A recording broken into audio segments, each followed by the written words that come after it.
Yes. Now, that's the only reason why you click on this video? Well, thanks for watching. However, if you're curious what I really think about the Samsung Galaxy A52 4G, damn it, the rain is wrong! Yes, the Samsung Galaxy A52 4G is worthy for under 20k.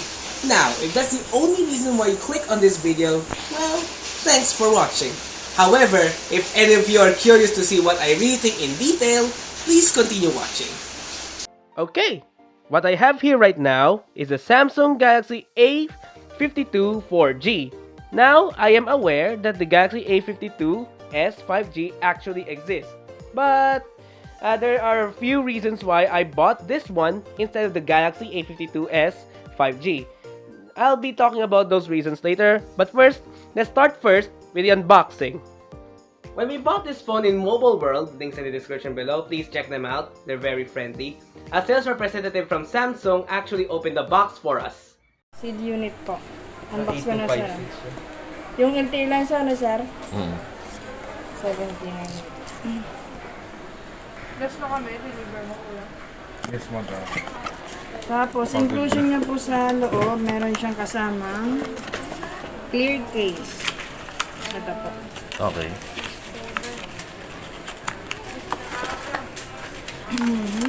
Tapos ito yung unit. Setup ko lang po.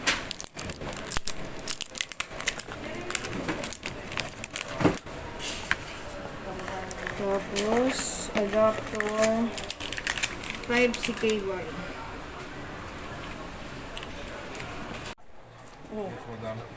But don't worry, I will still open the box of the Samsung Galaxy A52 4G, although it's no longer sealed.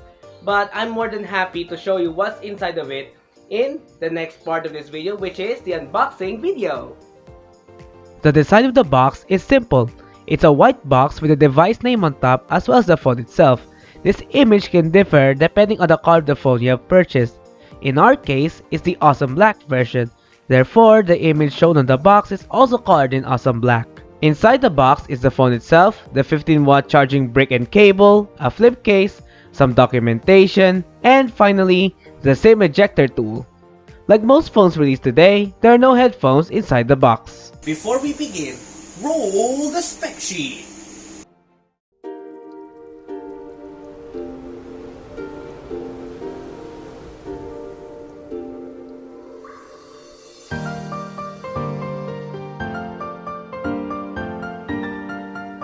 We chose the Galaxy A52 4G instead of the A52s 5G for a few reasons.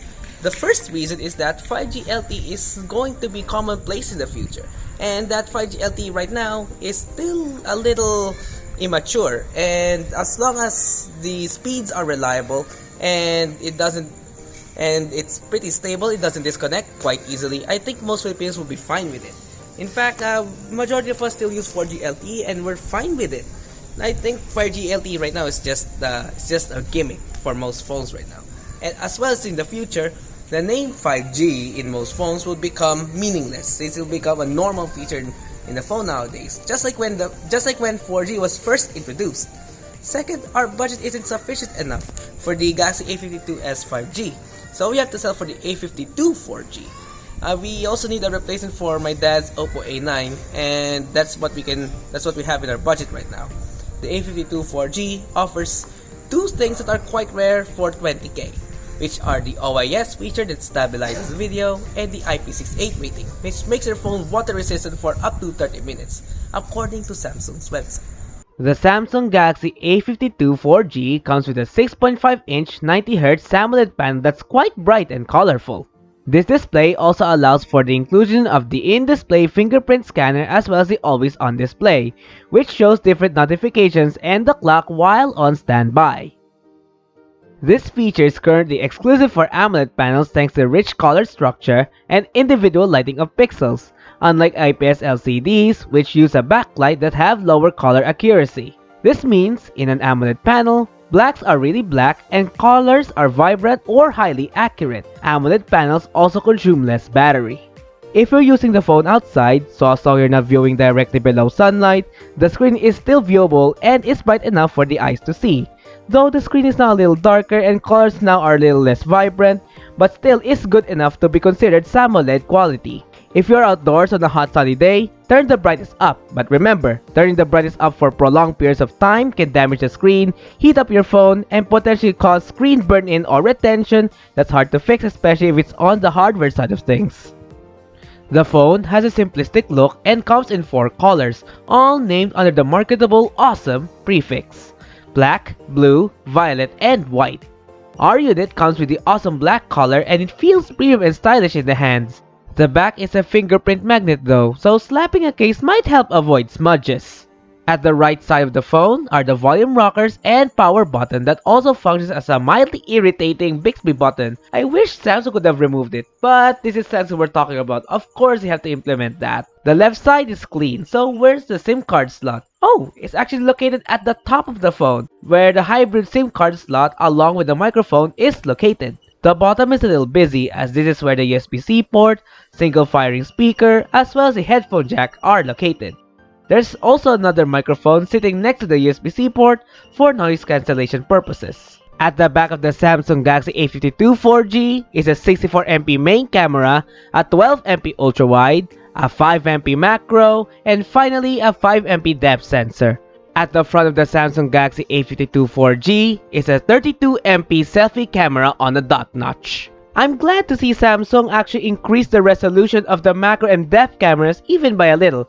At least they're somewhat usable, and they're more than 2MP unlike other cameras I've seen on phones these days. The phone can record in 4K at 30fps as well as Full HD Plus or 1080p at 30fps or 60fps. Super Steady Mode or the OIS feature is only available to 1080p capped at 30fps. The phone can also record as low as 720p at 30fps. The camera app comes with a lot of features including the Fun mode, which is where all the special filters live. They are integrated from Snapchat and the mode would pop a small window asking you to agree to Snapchat's terms and conditions. Also, there's a mode called Single Take mode which takes multiple types of photos at once as a collage to store your favorite memories. In the single take mode, a short video would also be taken, but you can stop taking the video prematurely if you wish. Other modes available include Pro mode, AR Doodle, Food mode, Night mode, the Macro mode, Portrait, Slow motion, and a lot more. And speaking of Pro mode, it's versatile considering it has a lot of options for you to play with. The Pro mode is also versatile enough for astrophotography shots. You have the ISO that ranges from 50 to 3200, shutter speeds from 1/6000 up to 10 seconds, although it can never go up more than 10 seconds, which is pretty sad. A manually adjustable white balance setting from 2300K to 10000K, and finally exposure compensation that's either -2 or +2, as well as spot metering and manual focus. Focus peaking is enabled by default. It's the green line that fades when the subject or background is out of focus and appears more if the subject or background is in focus.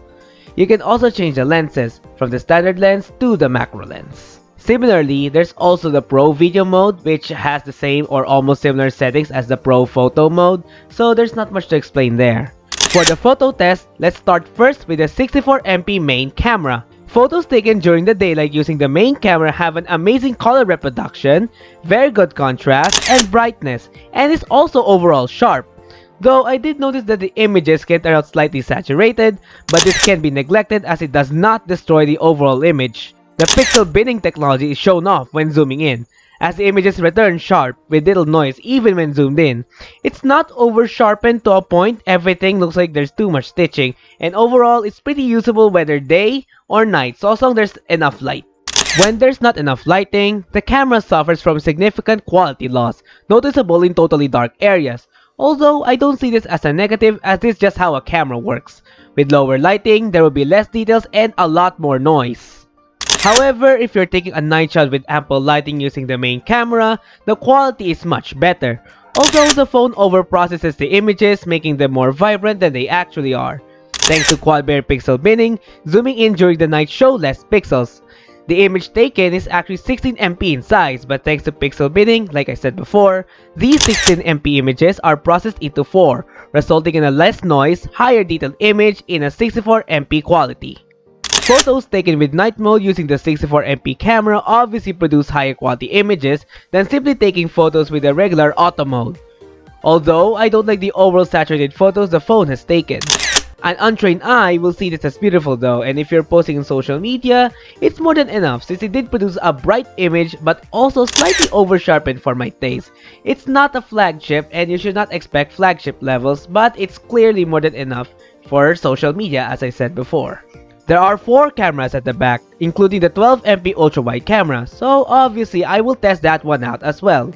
Unlike other phones I've tested before, Samsung only allows you to use 0.5 times zoom for the ultra-wide. Zoom in more and you will be switched to the main camera. Because the ultra-wide camera has low resolution and the fact that the main camera uses a quad Bayer system, you may immediately notice a jump in quality when shifting between the 3 usable cameras. There are buttons right below the camera's UI which allows you to shift between cameras with ease. If you observe carefully, you'll notice that ultra-wide shots are softer than the 64MP main camera shots even during the daylight. It's also less vibrant than the 64MP main camera, but it does an amazing job handling contrast and clarity. And it does not oversharpen the image as a means to compensate for the lower quality. The quality difference between the ultra-wide camera and the normal 64MP camera is most obvious at night. For the ultra-wide shots, I see that colors are blown out, and the Ferris wheel has a large bluish tint that feels unnatural. The highlights aren't as good either because there's way less contrast or the image is just softer. While it's tolerable, as much as you can, just use the normal 64MP main camera if you wanted higher quality results, but that would also cost you a bit of your field of view. Although, I'm not saying that the 12MP ultra-wide is bad at night, it's actually very usable and is competitive for a 12MP sensor. It's just that the 64MP main camera can produce better quality images at the cost of a narrower field of view. I was pretty much surprised to see how the macro turned out. Other companies would have been generous enough to even give you a decent macro shooter, as many of them would just give you a pretty useless 2MP camera. Here on the A52 4G though, it's 5MP. It may not be enough to ensure a high detailed image, but at least it's more usable than the useless 2MP camera seen on other phones, as I mentioned earlier.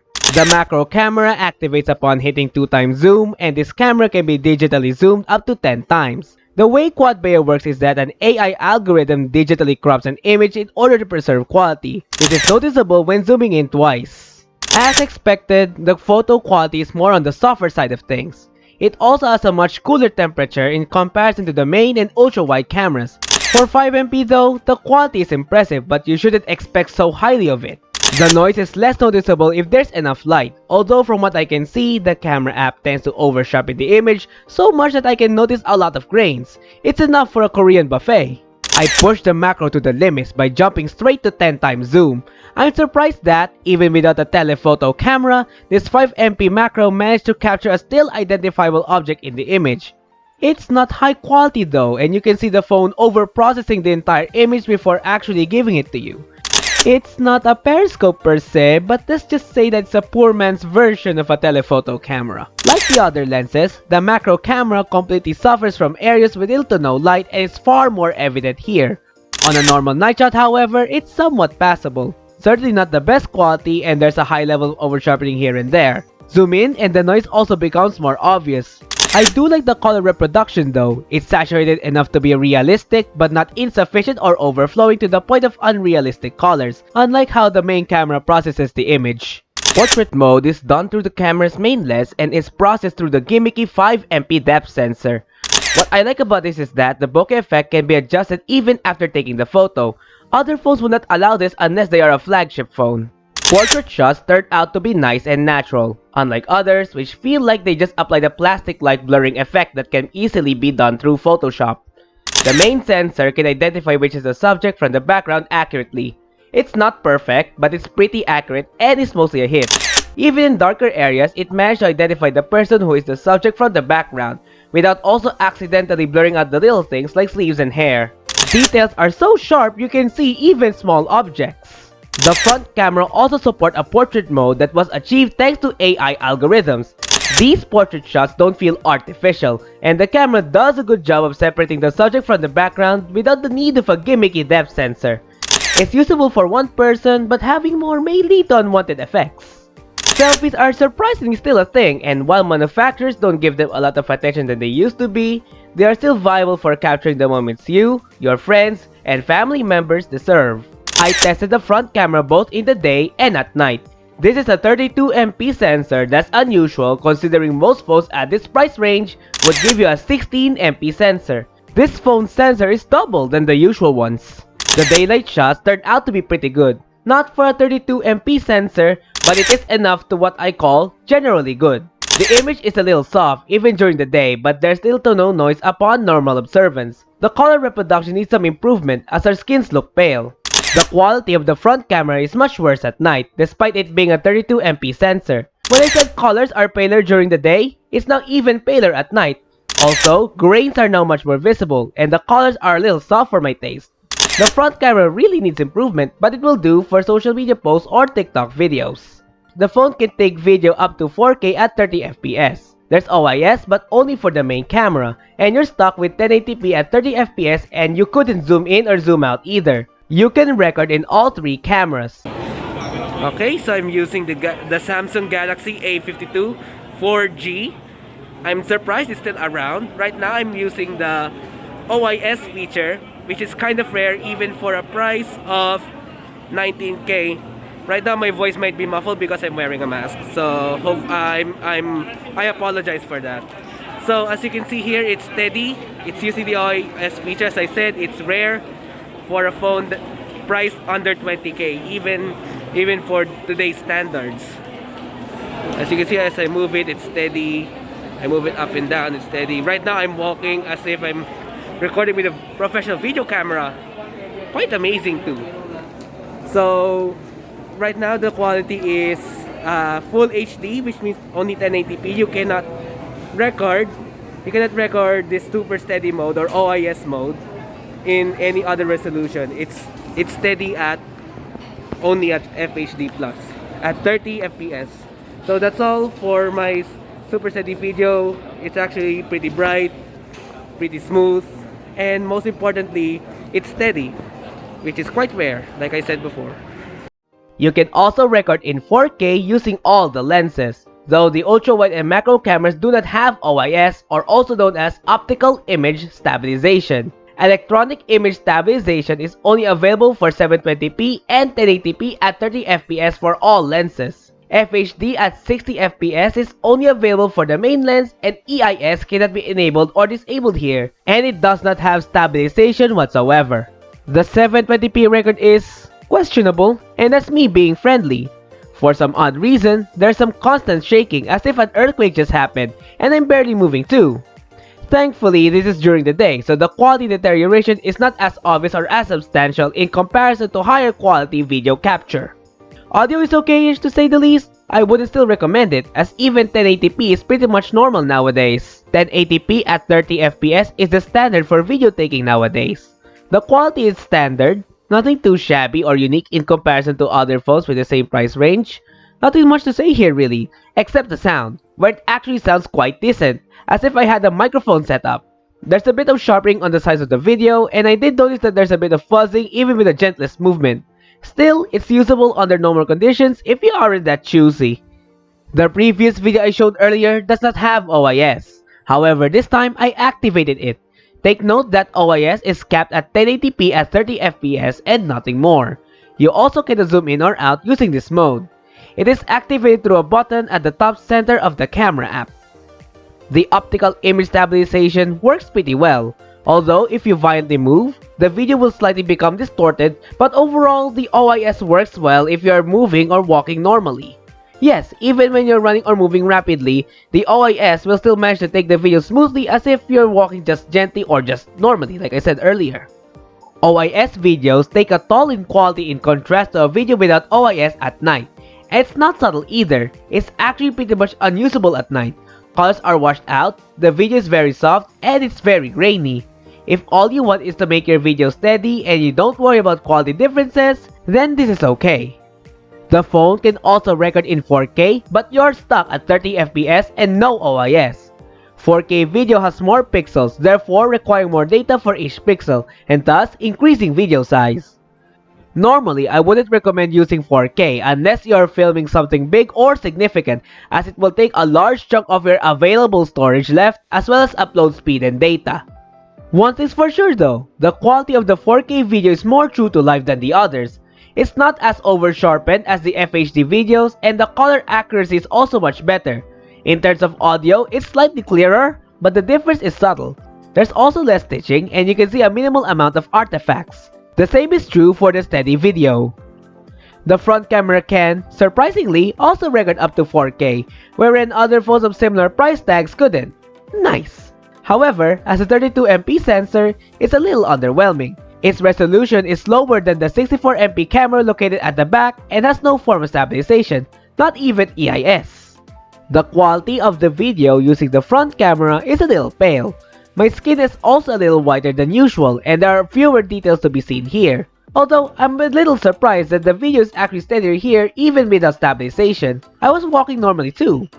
The sound quality is stronger in the mid frequencies than trebles or bass, but it's pretty good for the price.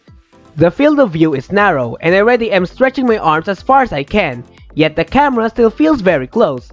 If there's two of you, yeah, I wouldn't. The 1080p at 60fps video has a lot better audio. There are less grain here compared to the 1080p at 30fps video.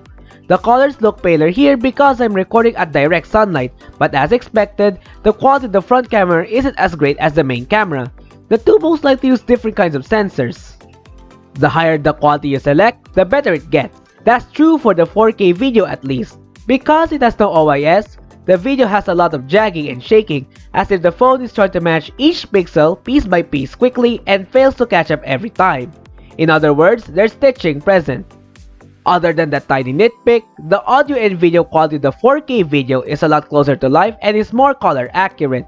It still is paler in comparison to the main camera, but at this point you kinda expected it. The Samsung Galaxy A52 4G is equipped with a Qualcomm Snapdragon 720G processor that was almost every manufacturer's favorite prior to the Snapdragon 778G, thanks to a good balance between performance and power efficiency. This chipset is also optimized, so any phone using this processor will guarantee no lag, especially if the UI is also optimized and stable. Luckily, One UI is one of those UIs that are stable. The review unit we have has 8GB of RAM and 256GB of internal storage. This is the highest configuration Samsung could give you for the A52 4G, and it works smoothly despite the numerous features and gimmicks the UI has.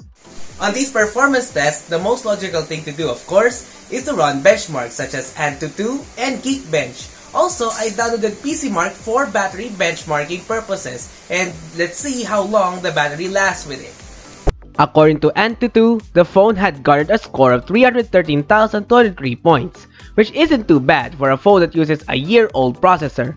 It still competes well with similar handsets at its price range, but you may find it underwhelming in contrast to newer releases.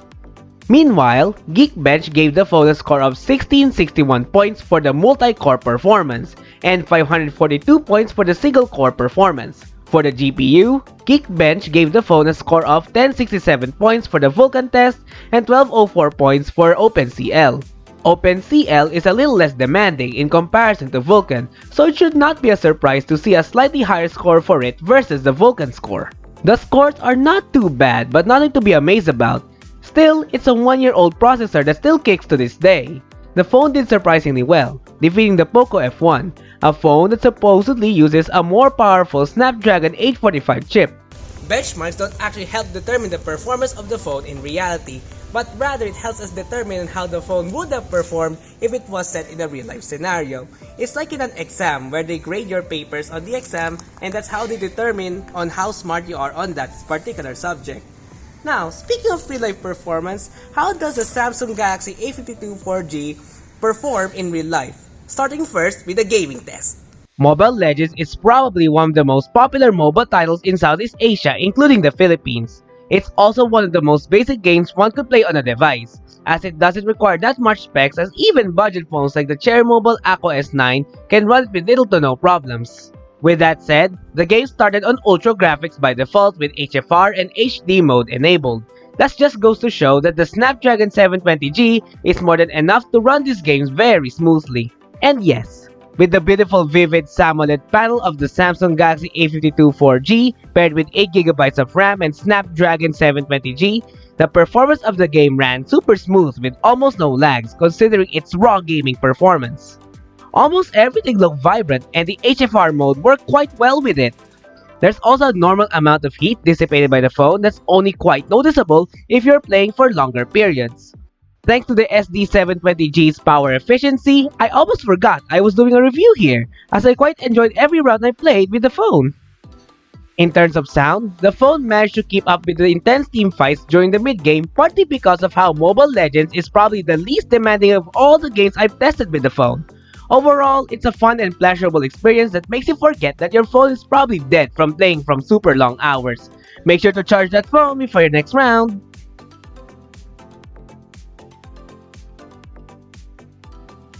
League of Legends Wild Rift is the mobile port of the popular MOBA game League of Legends. The game's success worldwide has caused it to generate a franchise, ranging from merchandise and even its own TV show. The game ran smoothly under the performance setting preset. I have not experienced any sort of jagging, excluding internet problems of course, or lagging, even during team fights or in intense scenes. Not surprising since this is one of the least intensive games I played for this phone. Small disclaimer, the gameplay footage does not have sound. According to my screen recorder, this was due to the DRM that's installed within the game that prevents it from having sound. I have not turned off the music, so I don't know how this affects if you just let the engine or SFX on. Probably the same thing would happen regardless. Asphalt 9 is one of those games I expect to be very demanding considering its download size, and that the Samsung Galaxy A52 4G would suffer from, especially in lag spikes. Spoiler alert, I was wrong. Turns out that the game isn't heavily demanding at all, and the phone handled it quite well. Although unlike Mobile Legends or League of Legends Wild Rift, this one produced more heat, but not to the point of using the phone as cookware. That's still manageable. I did notice some slight lagging, but it did not detract me from the experience and it still remains smooth all throughout.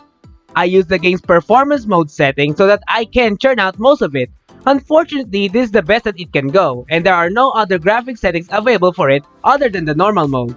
The game ran smoothly without any frame drops, although I think the processor is being tested more than usual here, as I did feel the heat on my hands the longer I play.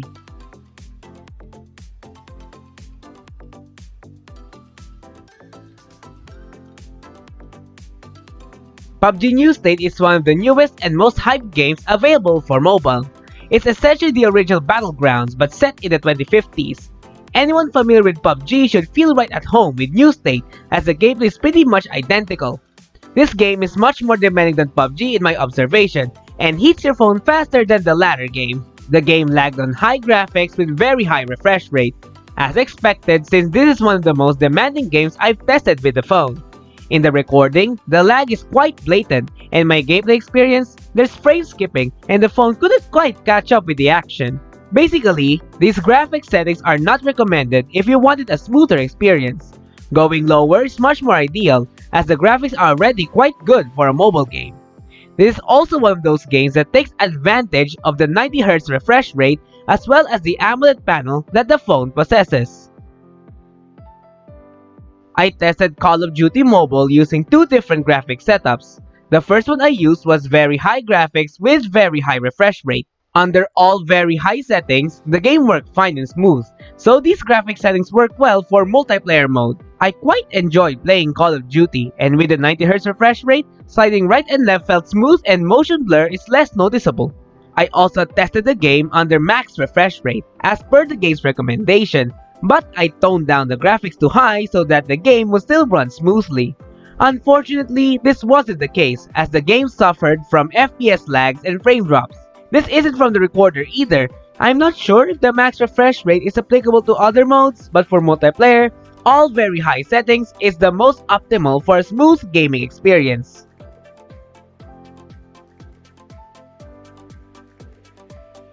Genshin Impact is by far the most demanding game I've played and installed on the Samsung Galaxy A52 4G, and probably the longest waiting time too, thanks to the large 21GB update. I use the game's recommended settings. The game has recommended me to use the low graphics settings and at 30 FPS. Just for cracks and giggles, I decided to modify the graphics settings and run it on 60 FPS. The game told me it's on overclock settings. I also heard reports about the game dying on 60 FPS even with the flagship Snapdragon 888 Plus processor, so it's safe to assume that the Snapdragon 720G won't fare much better. Well, I'm correct. Running on 60 FPS isn't a good idea. The game stuttered heavily, and there are times where the video isn't even in sync. It does not help that the phone became instantly hot after trying to render almost all of Mondstadt. The running sequences doesn't feel smooth. While I don't have an FPS counter, I'm just guessing the game runs at a sweet 15 FPS, because that's how it feels like.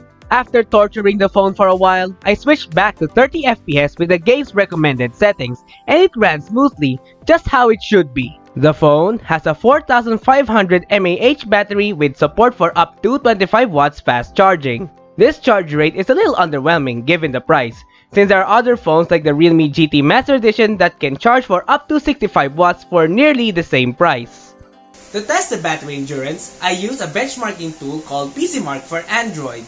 I charged the phone overnight and then drained it to 20% in accordance with the instructions of the app. According to PCMark, the phone should last for around 10 to 11 hours on average. Though this is theoretical and the actual battery drain may be slower or faster depending on how you're using the phone. But 11 hours is pretty average, in a good way these days, and most phones could last slightly longer. This is not to say the battery performed badly. In fact, this longevity is pretty good for a 4500 mAh battery. But all I'm saying is that the results could have been better. We're sort of at least expecting 12 hours. After the initial testing, I drained the battery even more until it reached 2%. I used a stopwatch app to see how long the battery would charge using the given 15-watt charger. In my test, the phone charged from 2 to 100% in less than 2 hours. Pretty fast but nothing sort of impressive. The phone has a single bottom firing speaker, but Samsung did not tell us whether it supports high-res audio or not. It thankfully also has a headphone jack, so you don't have to use silly dongles or rely on Bluetooth headphones to listen to music as well as charge at the same time.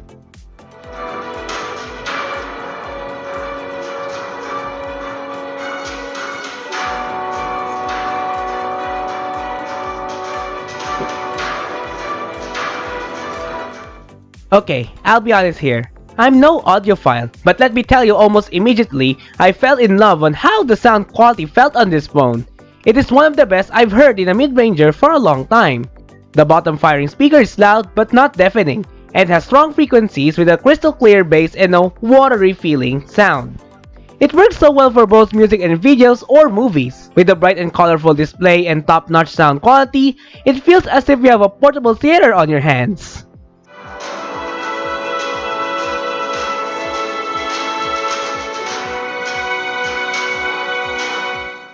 As I mentioned earlier, it still has a headphone jack. The testing on this one may be unreliable because the sound quality also depends on which earphones you're using. In my case, I've used my good old Mi Buds Classic. The sound of it is immersive and is also clear. There are also sounds I hear which I barely or don't hear while using speakers. Not sure what the actual term is called though. While clean and loud, it's not something to be bragging about unless you use higher quality headphones or earphones.